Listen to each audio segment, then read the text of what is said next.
I, 34M, always thought Clara, 22F, was the anchor of my life. We met in college, lived in a cramped studio for 3 years, and finally bought our forever home in a quiet, leafy suburb 2 years ago. She's an interior designer, talented, soft-spoken, and honestly, way out of my league.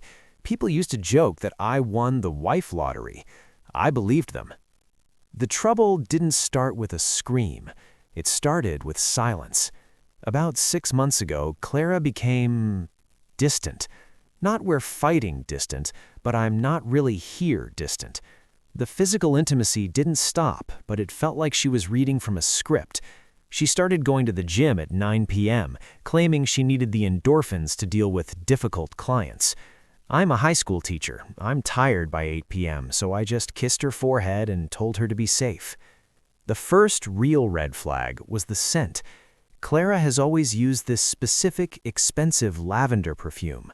One night, she came home from the gym, and as she walked past me to the shower, I caught a whiff of something sharp, metallic, and distinctly masculine, like expensive sandalwood shaving cream. I asked her about it, laughing.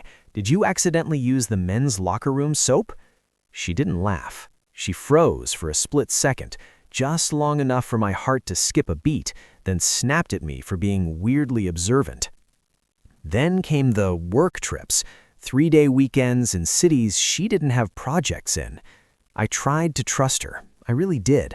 I told myself I was being insecure, that the stress of the new mortgage was getting to me. But your gut knows. Your gut is a silent alarm that never stops ringing once it's triggered. Last Tuesday, she left for her gym session, but forgot her gym bag in the hallway. I picked it up to bring it out to her car, but it felt heavy, too heavy for just leggings and a water bottle. Inside a hidden zippered pocket, tucked behind a pouch of makeup, I felt a hard, rectangular shape. It wasn't her iPhone. It was a burner phone, and it was vibrating. The vibration of that burner phone in my hand felt like a physical electric shock. I didn't even think. I just sat down on the hardwood floor of the hallway, my back against the wall, and stared at the screen. The phone was a cheap prepaid model, the kind you buy at a gas station and throw away when you're done. There was no passcode. The screen lit up with a notification from a messaging app I'd never seen before. Room 402. Don't forget the silk one. My stomach dropped into my shoes. I felt cold, then hot, then a strange ringing numbness in my ears. I opened the message history, and my entire world, the one I'd spent 10 years building, dissolved in less than 5 minutes of scrolling. It wasn't just a gym buddy. It was a high-profile developer she'd met on a project a year ago. A man with a wife, 3 kids, and a net worth that made my teacher's salary look like pocket change. Clara hadn't just been cheating, she had been auditioning for a new life. The messages were graphic, sure, but the emotional betrayal was what broke me. They talked about our house like it was a prison. She called me sweet but stagnant. She complained that I didn't have ambition, while I was happy being a teacher, while she wanted the world. Then I found the photos, not just of them, but of bank statements. She'd been funneling money from our joint savings into a private account he'd set up for her. Thousands of dollars. The money we'd saved for a nursery, for our future, was being used to fund her escape from our boring life. I heard the garage door opener groan. She was back. She'd realized she forgot her bag. I stood up, the burner phone still clutched in my hand, its screen glowing like a radioactive coal. I didn't hide it. I didn't wait. I stood right in the middle of the kitchen, under the warm, Ghibli-esque glow of the pendant lights she'd picked out 6 months ago, and waited for the door to open. When she walked in, she was smiling, that practiced, I just had a great workout smile. Then she saw the bag on the counter. Then she saw the phone in my hand. The color didn't just drain from her face, it vanished.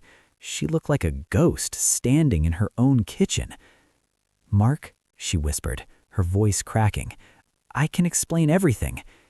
"Explain room 402, I said. My voice sounded like it belonged to a stranger. "Explain why our savings account is empty, Clara. Explain the silk one." The silence that followed wasn't peaceful. It was the sound of a bomb that had already gone off. "I can't believe you went through my things," she said. Her voice wasn't trembling anymore. It was cold, sharp. The sweet, soft-spoken Clara I'd loved for a decade vanished right in front of me, replaced by a woman I didn't recognize. She didn't deny it. She didn't apologize. Instead, she went on the offensive. "You weren't supposed to find that, Mark. It wasn't time yet," she continued, walking toward the island to set her keys down. She looked at me like I was a student who'd failed a basic pop quiz. "Not time yet? For what? For you to drain the rest of our savings? For you to move into whatever penthouse he bought you?" I was shaking now, not from fear, but from a pure, incandescent rage that started in my chest and radiated to my fingertips. 10 years, Clara. We were trying for a baby. We were looking at strollers 3 months ago.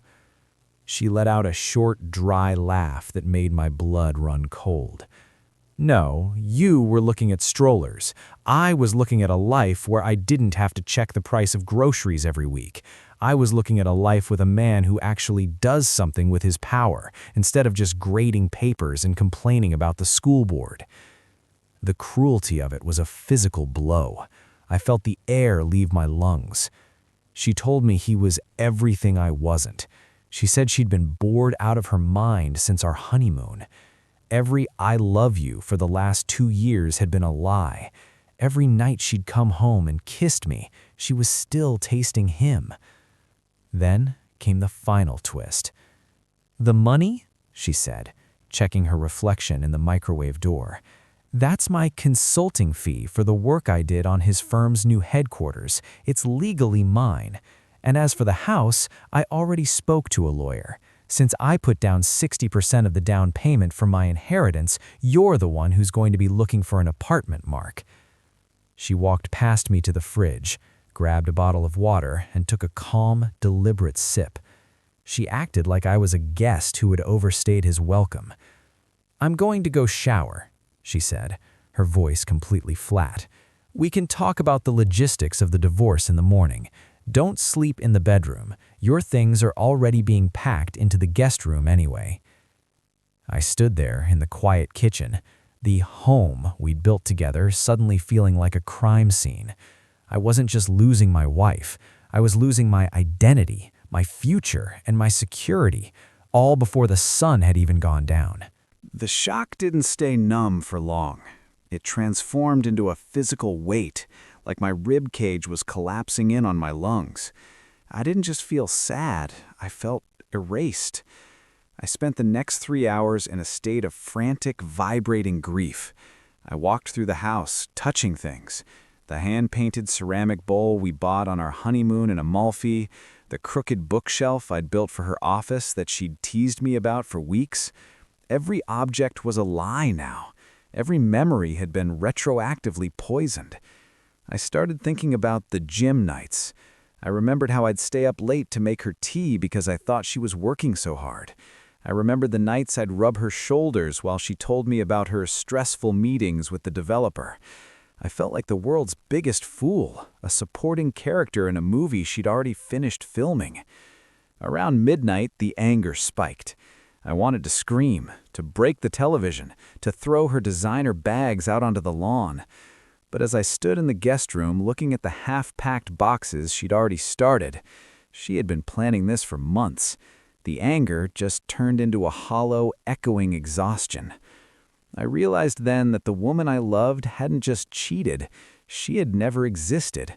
The Clara I thought I knew was a projection I'd built out of my own hopes. The real Clara was the woman upstairs, calmly washing the scent of another man off her skin while she calculated how to take the house. I didn't sleep.